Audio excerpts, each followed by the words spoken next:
Hi, I'm Andrew with Infinity Cutting Tools. Today we're getting started on a new project here in the Infinity Tools shop. We're replacing these cabinets with all new lower and upper cabinets, just like you would find in a traditional kitchen or bathroom. We're going to take you step by step along the way as we build everything from the toe kick to the upper cabinet to all the trim work to a complete finished product.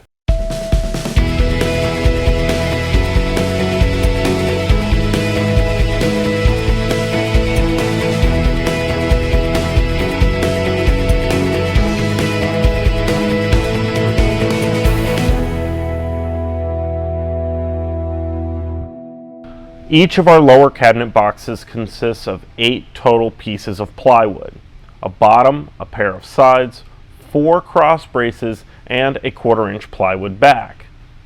Our upper cabinet boxes consist of 7 total pieces, a top, a bottom, a pair of sides, 2 cross braces, and again a 1/4-inch plywood back. The biggest difference between an upper cabinet box and a lower cabinet box is on a lower box, the top of the cabinet box itself is open because it will be covered by our countertop, whereas an upper cabinet box is fully enclosed on all 4 sides. The first step in any large project is to make sure that you have all your planning done and in place. In this case, we've drawn what we want to build and we know exactly what our project is going to look like, and from there we can lay out and figure out all of our materials. I've gone ahead and made cut sheets because we're using a lot of plywood and sheet goods to make this project, so we need to make sure that we order the correct amount of material and also that we get the best yield. My cut sheets have everything laid out and organized, and I can use these not only to make the cuts at the table saw or with my track saw, I can also use them and label each of the pieces after I cut them so I know exactly what they are and where they go in the project. First, I cut all my pieces to rough size following my cut sheet. This allows me to make all my cuts in the large pieces and leave myself a little bit of breathing room so that I can come back and cut my pieces to final size. This ensures I get nice clean cuts and I'm not struggling while trying to size a full sheet of plywood. Now I'm using an Infinity 1/4 Kerf flat top blade at the table saw to make a groove for the back of my cabinet to fit into. I'll make this groove in the bottom, both sides, and the top brace.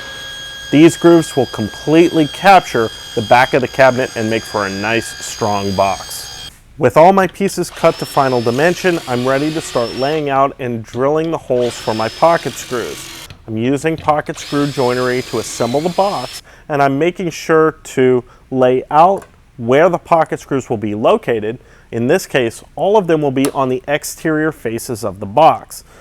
This allows me to not see those pockets when the box is fully assembled on the inside of the cabinet, making for a nice clean appearance. Before I install the top 2 back braces, I need to cut and install the back of the cabinet. The top brace will capture the back and ensure that the cabinet is very strong. We follow the same process for building the upper cabinet as we did the lower. Cut all of our pieces to final size and use pocket screw joinery for the assembly. Unlike the lower cabinet, the upper cabinet has both a bottom and a top panel. We have our lower cabinet box and our upper cabinet box built. We need one more box, and that is the toe kick box. This box is going to sit on the floor, be leveled, and our lower cabinet will sit on top of it and be attached to it. Constructing the toe kick box, we use the exact same methods as we do any of the other boxes.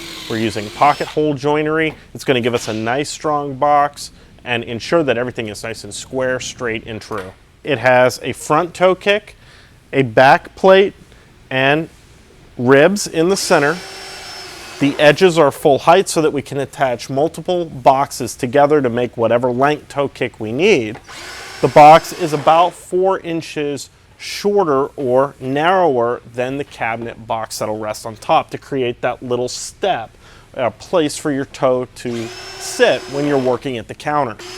It also has a pair of nailer or screw strips on the front and back, and this gives us a dedicated place at the front and the back of the cabinet box to be able to attach that box to the toe cake itself. Be sure to subscribe for part 2, where we'll show you how to make the face frames, the drawer boxes, and the pull-out trays for our cabinets.